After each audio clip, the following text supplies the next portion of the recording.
They knew the ancient ones were coming forth again. They knew that incarnations were going to start happening again. They knew they had to drug you. They had to suppress you. They had to intoxicate you with alcohol beverages.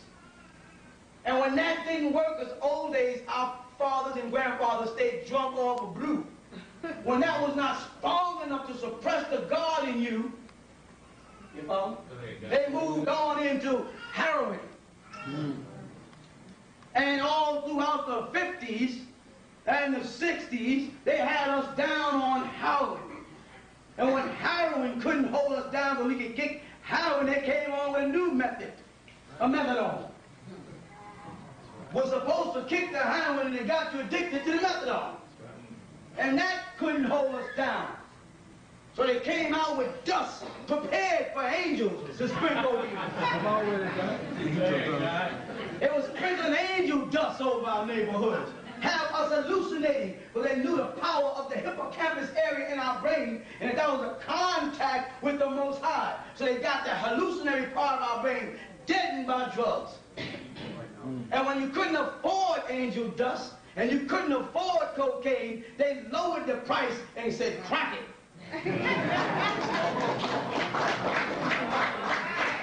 Penetrate that skull by any means possible. Crack his head open. Eat his brains. And we start burning ourselves out on a pipe with crack. You know what? You're kicking that too.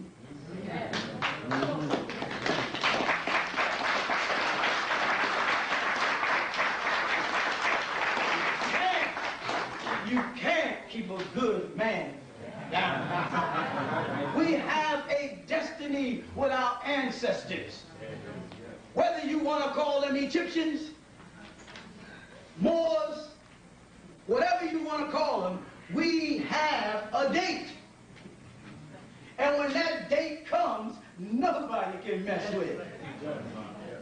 Our story, not his story, must be renewed every 25,000 years. His story, that's why they make a mistake, and I had to correct that in this lesson, but they're giving the devil a history. And the history is only 6,000 years old for him. So why would we have to renew our history after 25,000 years if the devil wasn't here 50,000 years ago? If according to your teachers, he just got here 6,000 years ago, he was no problem. How would we have the devil do this mecca before the devil?